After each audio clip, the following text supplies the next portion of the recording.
Bonjour à vous les intermouettes et bienvenue à vous dans cette 9e vidéo du calendrier de l'Avent 2023 sur le mythe de la création du monde, où nous allons analyser une des informations impossibles du récit de la Genèse.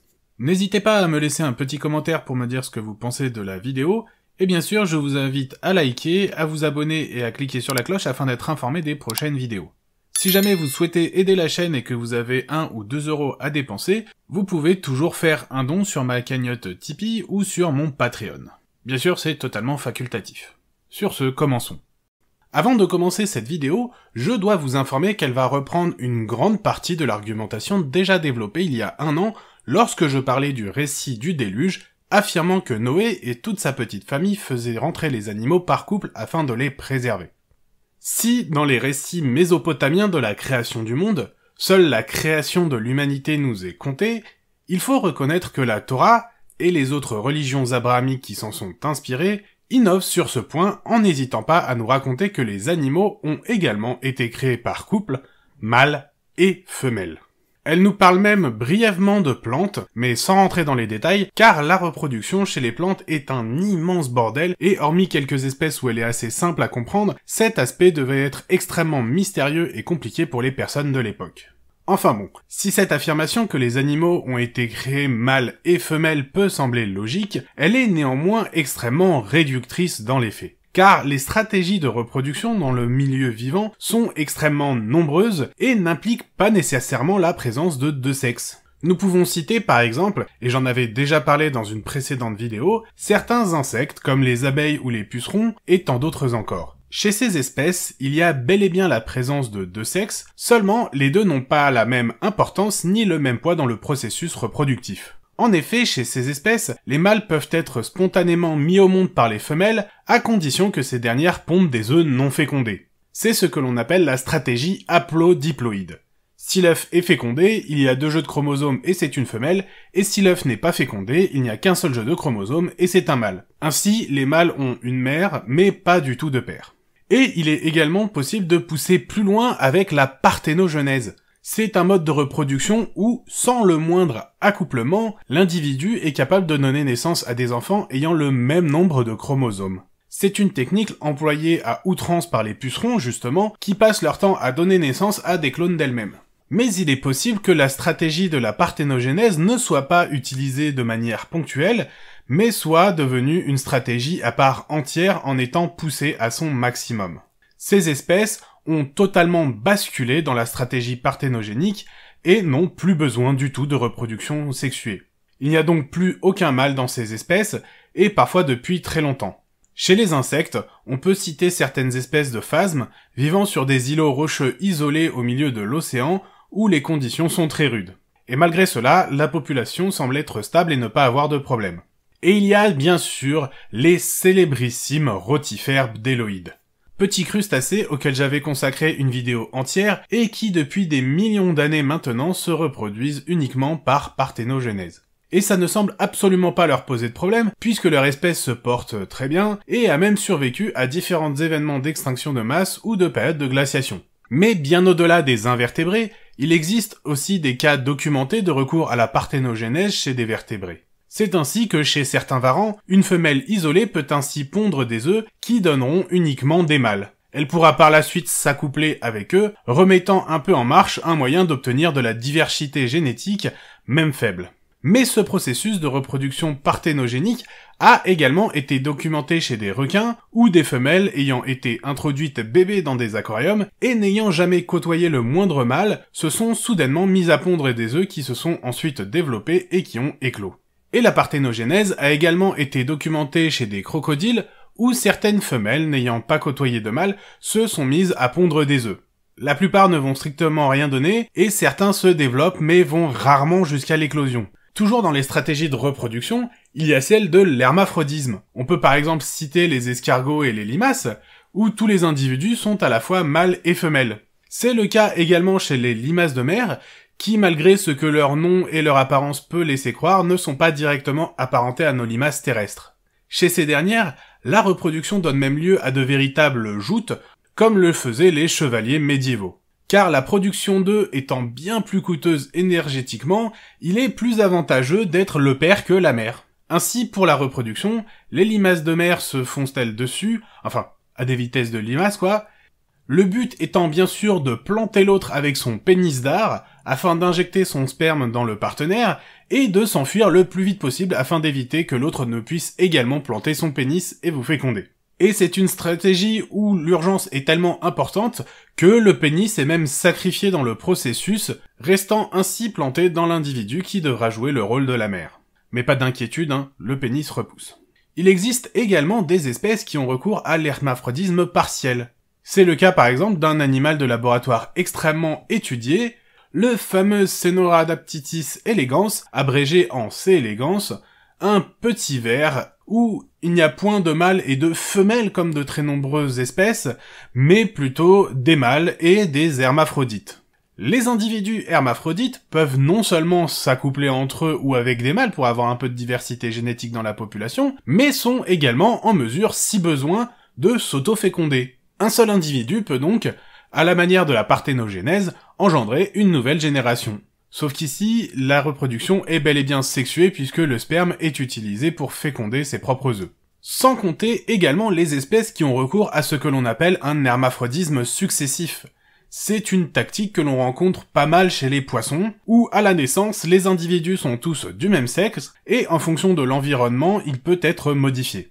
Par exemple, les poissons clowns naissent tous mâles, et dans les colonies au sein des anémones, l'individu le plus fort va devenir une femelle. Sa taille va donc drastiquement augmenter, permettant ainsi d'assurer sa dominance, mais également la production d'œufs qui sera plus importante. Le deuxième individu le plus fort devient quant à lui le mâle reproducteur, formant ainsi un couple avec la femelle. Et les éventuels autres individus sont tous des mâles qui sont inféodés au couple reproducteur. Si jamais le mâle reproducteur vient à mourir, tous les mâles montent d'un cran et l'ancien numéro 3 devient alors le numéro 2 reproducteur et ainsi de suite. Et si jamais c'est la femelle qui vient à disparaître, alors tout le monde monte d'un cran dans la hiérarchie, le mâle reproducteur devient la femelle, le numéro 3 devient un mâle reproducteur, et ainsi de suite. À l'inverse, chez les mérous, ça marche dans l'autre sens. À la naissance, il n'y a que des femelles, et chaque femelle va défendre un petit territoire qui lui appartient.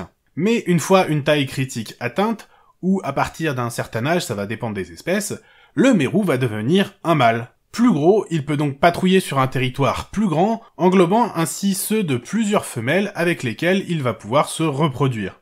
Et encore, tout ça n'est qu'une infime partie des stratégies de reproduction dans le vivant. Les bactéries n'ont absolument pas besoin de sexe, par exemple.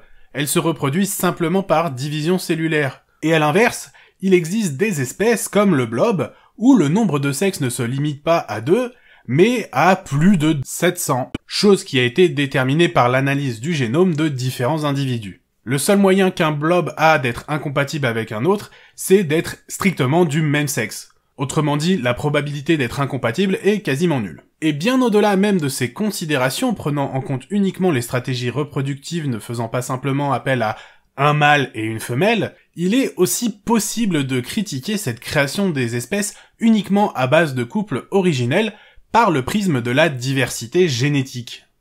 En effet, c'est un sujet que j'avais traité dans une vidéo parlant des nombreux problèmes que rencontrent les populations de guépards à cause de leur forte consanguinité. Cette espèce, dont la population descend d'animaux venus d'Amérique pendant la dernière glaciation, et qui a traversé l'Asie, a connu de nombreuses réductions de sa population avant de recroître, souffrant ainsi d'une diversité génétique extrêmement basse. La cause directe de ce fait est une très grande sensibilité aux maladies, avec des taux de mortalité importants là où les autres espèces de félins vont juste souffrir d'une simple fièvre. Mais également, cela entraîne des taux de malformation des spermatozoïdes observés nulle part ailleurs, avec près de 80% de ces derniers incapables de se déplacer pour féconder les ovules, et tout ça, c'est sans compter le taux de fausses couches, de malformations ou de bébés mort-nés, qui font que seul un tiers environ des embryons survivent jusqu'à la première semaine après la naissance. Et ça, c'est sans compter la prédation. Mais ce problème, très connu de consanguinité, n'est pas présent uniquement chez notre véloce félin. C'est un problème que l'on rencontre chez quasiment toutes les espèces d'élevage, que ce soit pour la nourriture ou pour l'agrément. Car pour obtenir des lignées pures, avec des caractéristiques spécifiques et stables de génération en génération, il faut systématiquement retirer du groupe tout individu ne répondant pas aux critères souhaités. ce qui appauvrit de fait la diversité génétique. Car une des techniques les plus utilisées pour maintenir des caractères génétiques stables, c'est de faire des reproductions entre frères et sœurs ou entre parents et enfants. Du coup, de l'inceste. Et justement, en parlant d'inceste, c'est quelque chose qui peut aussi être problématique chez les humains. Et c'est extrêmement bien documenté. En effet, un peu partout dans le monde, pour garder le pouvoir, les différentes familles royales ont fait en sorte de se marier entre cousins-cousines ou oncles et nièces et tantes et neveux. Et les champions incontestés dans le domaine de la consanguinité, c'est la lignée des Habsbourg. Recourant à des mariages consanguins afin de garder dans leur escarcelle différents royaumes en Europe, ils ont pendant près de 500 ans fait péter tous les records d'inceste. Rapidement, leur lignée arbore ce menton caractéristique en galoche dû à des gènes défectueux qui perturbent le développement embryonnaire. Et cet exploit culminera avec Charles II d'Espagne, qui avait la langue surdimensionnée, faisait qu'il lui était difficile de déglutir et se bavait dessus tout le temps. Chose que l'on retrouvait dans une moindre mesure chez les autres membres de sa famille. Mais également, notre bon Charles II avait les neurones qui n'étaient pas non plus au top. On pourrait dire qu'il n'a pas inventé le fil à couper l'eau tiède. En effet, il était incapable de parler avant l'âge de 4 ans et de lire avant ses 10 ans. Il mourut en 1700 à seulement 39 ans, sans aucune descendance. En effet, ses testicules extrêmement réduites faisaient qu'il lui était totalement impossible d'avoir une quelconque descendance. Mais bon, ça c'est pas directement lié à la consanguinité, mais plutôt à une trisomie des chromosomes sexuels, ce qu'on appelle le syndrome de Klinefelter. Comme quoi, il a vraiment tout eu qui s'est ligué contre lui, le pauvre. Techniquement, ce qu'il faut savoir, c'est que l'affirmation des textes des 3 grandes religions abrahamiques affirmant que les humains, de même que tous les animaux, auraient été créés par ce dieu surpuissant en couple constitué d'un mâle et d'une femelle de chaque espèce, est parfaitement risible. Déjà, il occulte l'immense diversité des stratégies de reproduction au sein du monde vivant. Car si les humains, ainsi que les animaux que nous élevons, ont effectivement 2 sexes bien distincts et nécessaires à la reproduction, ce n'est pas le cas chez tout le monde. Entre les espèces hermaphrodites, parthénogéniques, celles qui ont plus de 700 sexes différents, voire celles qui ne font même pas de reproduction sexuée comme les organismes unicellulaires, parler de mâle et femelle revient à réduire la reproduction à une seule et unique stratégie qui ne représente qu'une infime portion des espèces sur Terre. Preuve s'il en est que le texte ne provient pas d'un dieu omniscient qui aurait tout créé, sans quoi il aurait su qu'il y avait beaucoup d'autres stratégies présentes dans l'ensemble du vivant. Mais également, cette affirmation disant que toutes les espèces ont démarré avec uniquement un mâle et une femelle est tout bonnement impossible lorsque l'on connaît un tant soit peu la biologie et les problèmes liés à la consanguinité. Car il est parfaitement impossible qu'à partir d'un seul et unique couple originel, apportant donc tout au plus 2 allèles différents de chaque gène, nous soyons en mesure de retrouver la diversité génétique que l'on observe aujourd'hui. Sans compter bien sûr que, un millénaire plus tard, tout va recommencer à zéro avec Noé et l'histoire du déluge, où, encore une fois, on va recommencer à zéro avec un mâle et une femelle de chaque espèce, qui devront former un couple montant dans le grand bateau, incapable de rester à flot même par temps calme. Clairement, croire que cette histoire est l'exact déroulé des événements, c'est une preuve flagrante d'une totale ignorance en biologie, en génétique et en histoire. Soit ça, soit alors que les zélotes sont d'une excessive mauvaise foi. Et lorsqu'il s'agit de croyances et d'endoctrinement religieux, il faut bien reconnaître que faire preuve de bonne foi n'est pas du tout la norme. Plutôt ironique quand même pour des personnes clamant à qui veut l'entendre que de toutes celles existantes ou ayant existé, leur foi est la bonne, celle de la vérité vraie, absolue et véritable. La seule, l'unique, la vraie, l'inimitable. Voilà, c'est donc la fin de cette 9e vidéo du calendrier de l'Avent 2023, abordant le récit de la création du monde dans les religions abrahamiques. Avant de partir, prenez le temps de laisser un petit commentaire sous cette vidéo afin d'améliorer son référencement. Pas besoin d'écrire un roman, je vous rassure, un simple mot ou un smiley suffira amplement. Mais vous pouvez également prendre les devants en partageant cette dernière avec un maximum de personnes afin de la faire découvrir au plus grand monde. Et surtout, n'hésitez pas à la liker afin de me faire savoir ce que vous pensez de cette dernière.